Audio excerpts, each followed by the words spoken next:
हाँ दोस्तों, स्पीच देना और स्पीच लिखना दोनों में ही लोगों के पैर क्यों कांपते हैं?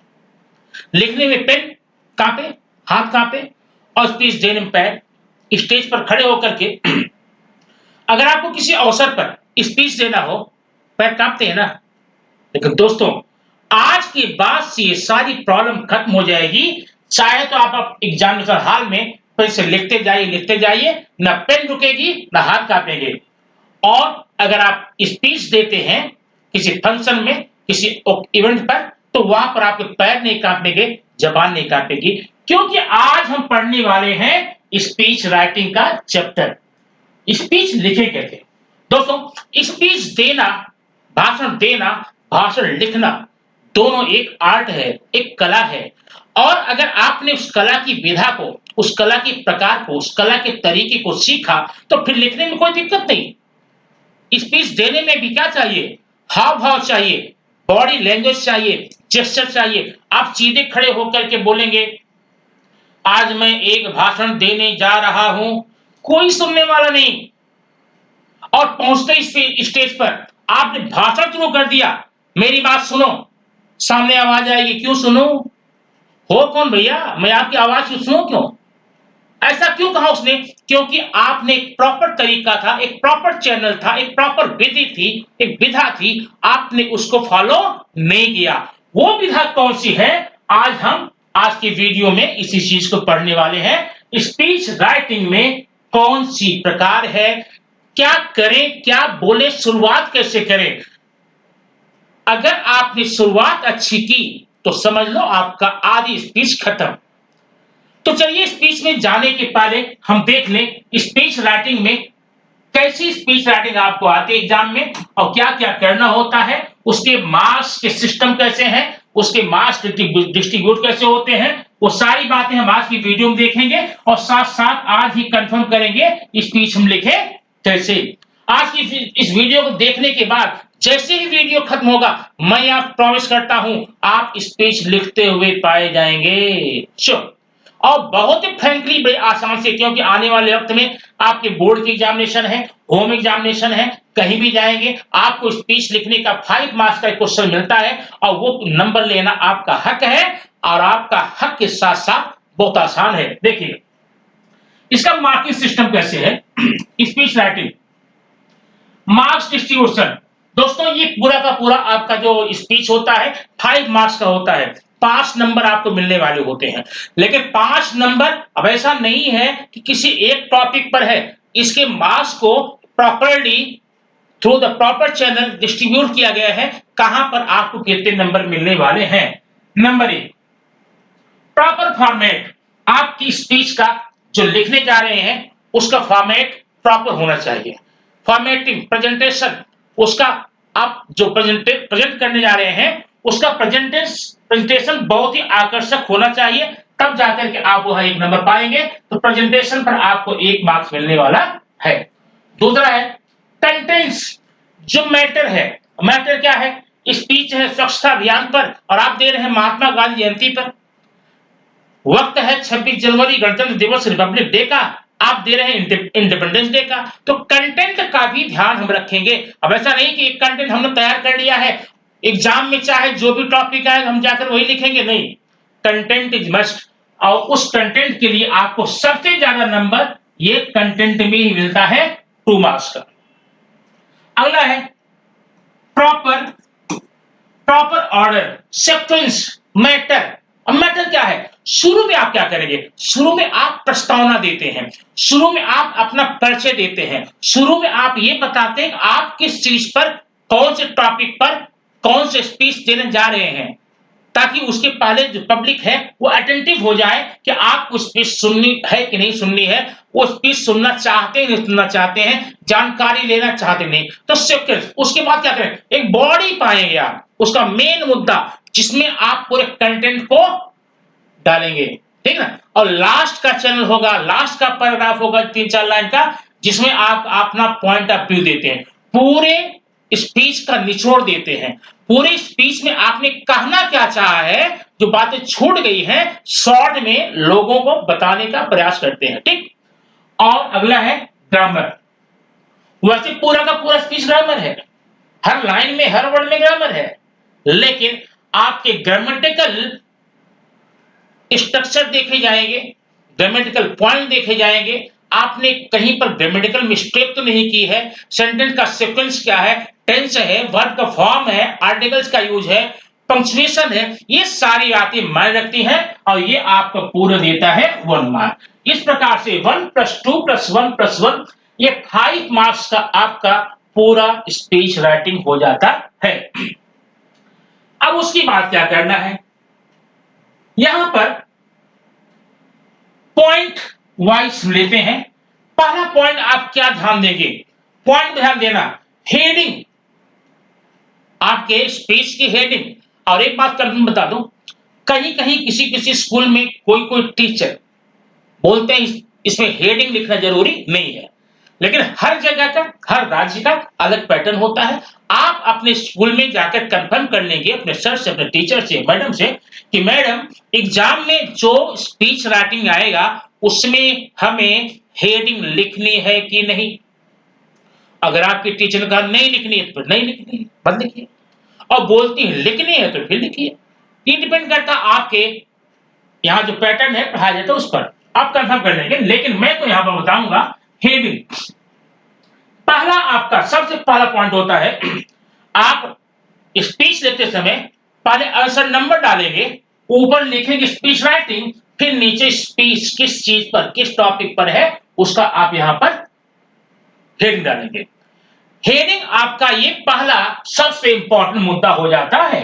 अब इस हेडिंग के बाद हम क्या करने वाले हैं, पॉइंट नंबर 2। पॉइंट नंबर 2, आप जनता को, सामने वाले को सबसे पहले अपनी वाणी से, अपने वचन से, अपनी बातों से, अपने सेंटेंस से, अपने विवादन से शांत कराने का प्रयास करेंगे।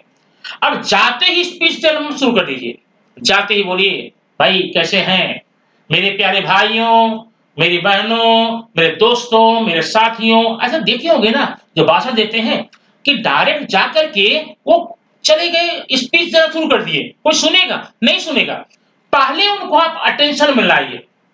क्यों, पहले से आप बताइए अब है कौन, भैया क्यों आए हैं, आप कौन हैं, तब आप बताइए आप करने क्या जा रहे हैं। बहुत सिंपल भाषा में है और ये पढ़ना पाइए, अभी आप देखेंगे आपको स्पीच लिखना आ जाएगा। पहला पॉइंट होता है कि आप लोगों का अभिवादन करेंगे। अब अभिवादन करने का तरीका अलग अलग हो सकता है। आप स्पीच दे कहां रहे हैं, अपने स्कूल में किसी फंक्शन दे रहे हैं, या कहीं और कोई जगह है वहां पर दे रहे हैं, या कोई मीटिंग वहां पर दे रहे हैं, जहां पर भी दे रहे हैं आपके क्वेश्चन पेपर में, क्वेश्चन बुक में वो दिया जाएगा, उसी के आधार पे आपको इंट्रोड्यूस करना है अपने आप को। और क्या बोलते हैं आते ही, गुड मॉर्निंग, हाय, हेलो, नमस्ते। अब प्रश्न है कि स्पीच हम दोपहर में दे रहे हैं कि शाम को दे रहे हैं कि सुबह दे रहे हैं, तो गुड मॉर्निंग की बात कहां से आ गई। देखो भैया, आप यहां अपने आधार पर चेंज कर सकते हैं। मोस्टली हम गुड मॉर्निंग करते हैं और स्पीच की बात है स्कूल असेंबली हॉल में आपके होता होगा। अगर आपके यहाँ गुड मॉर्निंग में कंफ्यूजन है, नमस्ते बोलिए, हाय हेलो बोलिए। लेकिन अगर आप गुड मॉर्निंग बोल देंगे तो एग्जामिनर आपसे पूछने नहीं आएगा भैया आपके यहाँ जो स्पीच दी जाती है वो मॉर्निंग का है इवनिंग का है। ठीक है, ये कोई पूछेगा नहीं, आप इतना ध्यान रखिए। और अब रियल लाइफ में जब कभी देंगे तो आप जहां जैसे देख कर लेंगे। ठीक है, क्या है, गुड मॉर्निंग रेस्पेक्टेड प्रिंसिपल साहब, respected teachers, chief guest and my dear friends. ये है उद्बोधन, ये है संबोधन। इससे सारे लोग अटेंटिव हो जाएंगे आपकी बात को सुनने के लिए।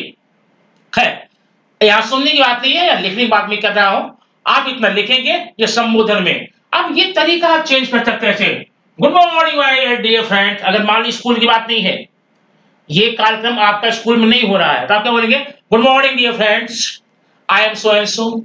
ठीक, या फिर कर सकते हैं हाय नमस्ते एवरीवन, हाय नमस्ते एवरीवन, नो प्रॉब्लम। तो ये है आपके स्पीच राइटिंग का कदम नंबर 1, जहां से कंपल्सरली आपको यहां शुरू करना पड़ता है, अभिवादन करके, अपना परिचय दे करके। ठीक, और इस सिलसिले में पॉइंट नंबर 2 था, जहां पर आप लोगों का अभिवादन करेंगे और अभिवादन करने के बाद में आप थोड़ा-सा अपने बारे में भी लोगों को बताएंगे। वो पॉइंट नंबर 3 है। पॉइंट नंबर 1 कौन था? पॉइंट नंबर 1 था हेडिंग। अब हेडिंग पर है कंफ्यूजन। अगर आपको हेडिंग में कंफ्यूजन है, मैंने बोला टीचर्स कंफर्म आप कर सकते हैं। पॉइंट नंबर 2 था क्या? लोगों को आप अभिवादन करेंगे, हाय हेलो बोलकर, नमस्ते बोल के, गुड इवनिंग बोल के, गुड मॉर्निंग बोल करके, जो बोला। अब पॉइंट नंबर 3 में आप देखें क्या?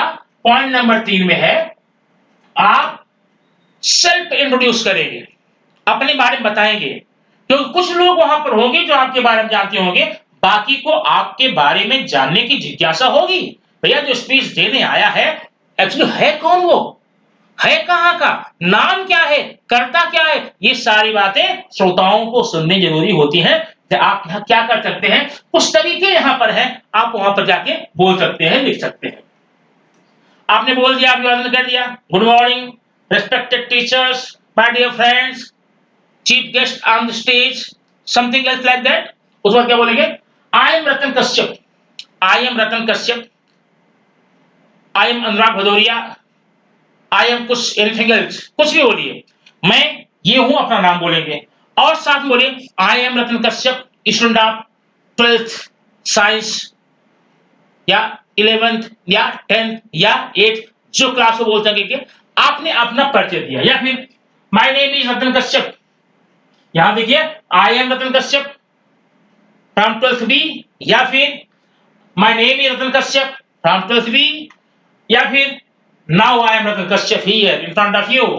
अब मैं आपके सामने रतन कश्यप पेश हुआ हूं, कुछ देने के लिए, कुछ बोलने के लिए, कुछ कहने के लिए। पर इस प्रकार का सेंटेंस आप देखिए, आप कभी भी किसी भी राइटिंग स्किल को रटने का प्रयास मत कीजिए। उसके कुछ पॉइंट जो आपको आसान लगे, उसी में अपने आप को ढालने का प्रयास कीजिए, ताकि आपको आगे का मैटर बनाने में कोई दिक्कत ना हो। अब पॉइंट नंबर 4 क्या है? पॉइंट नंबर 4 है, today I am here to talk about a very important mission called known as. आपने बोल दिया। पॉइंट नंबर 3 में क्या था? 4 में अपना नाम बताया, आप हैं कहां से बता दिए, आपका पद क्या है, आपकी पदवी क्या है वो बता दिए। अब आप आए क्यों हैं, अपना उद्देश्य बताएंगे, अपना लक्ष्य बताएंगे लोगों को, आप स्टेज पर खड़े क्यों हुए हैं। अब इसमें बताते हैं, today I am here to talk about a very important mission called known as, described as. आगे टॉपिक का नाम। अब टॉपिक का नाम कुछ भी हो सकता है, स्वच्छता मिशन हो सकता है, ठीक है, प्लांटेशन हो सकता है, ब्लड डोनेशन हो सकता है, इंपॉर्टेंस ऑफ इंडिपेंडेंस डे हो सकता है, इंपॉर्टेंस ऑफ टीचर्स डे हो सकता है, किसी पर्सनालिटी के बारे में हो सकता है। आज मैं एक टॉपिक आपको यहाँ पे जो चर्चा करूंगा बार बार, वो है स्वच्छता अभियान। क्या बोले? Today I am here to talk about you a very important mission called, अब वर्ड लिखिए या नॉलेज लिखिए, स्वच्छ भारत, स्वच्छता अभियान, ठीक, क्लीननेस कैंपेन, जो नाम आपको आपके क्वेश्चन पेपर में दिया गया है वो। अच्छा, या फिर टुडे या now I would like to say something, today now I would like to say something about a great mission known as Swachh Bharat clean campaign, स्वच्छता अभियान। और जब भी आप स्वच्छता अभियान लिखेंगे तो उसको थोड़ा सा इटैलिक तिरछा अक्षर कर लिखेंगे, क्योंकि आप ये नॉन इंग्लिश वर्ड वहां पर डाल रहे हैं। अब उसके बारे में बोलकर आगे बोलिए, ये शुरू कब हुआ था, किसने शुरू किया था, इसका इंपॉर्टेंस क्या है, क्या है स्वच्छता। अब इसमें आप बॉडी में जाएंगे, इसके इतना करने के बाद में आप चले जाएंगे बॉडी में। बॉडी में बताएंगे उसके उसकी अच्छाइयां पहले बताइए। स्वच्छता मिशन क्या है, इसका उद्देश्य क्या है, इससे अच्छाइयां क्या है, क्लीननेस के क्या इंपॉर्टेंस है, उससे हमें फायदे क्या क्या होते हैं। और थोड़ा बिंदु आप वहां डालेंगे, अगर स्वच्छ नहीं रहेंगे तो क्या इसका बैड इफेक्ट हो सकता है। अगर स्वच्छता हमारे आसपास नहीं है, हमारे स्कूल के परिसर में नहीं है, तो बच्चों पर क्या असर पड़ेगा, शिक्षा पर क्या असर पड़ेगा, जो हमारे सोसाइटी के बुजुर्ग हैं उन पर क्या असर पड़ेगा, स्वास्थ्य पर क्या असर पड़ेगा। बुरे कीड़े मकोड़े आएंगे, मच्छर आएंगे, मलेरिया होगा, डेंगू होगा, सारी बातें वहां पर आप शो कर सकते हैं, ठीक। अब आ जाइए लास्ट में। लास्ट का पॉइंट आप है, यहां पर आप अपनी बात को साबित करने के लिए कुछ कोटेशन, कुछ उद्धरण देना न भूलें। उद्धरण जो है ना, सोने पे सुहागे का काम करता है। क्या कहावत है ना, सोने पे सुहागा। एक तो आपने बड़ा अच्छा लिखा, और बीच बीच में अपनी बात को स्पष्ट करने के लिए आपने कोट किया है, कुछ कोटेशन दिया है, कुछ उद्धरण दिया है। ठीक, कुछ उद्धरण आप याद कर लेंगे।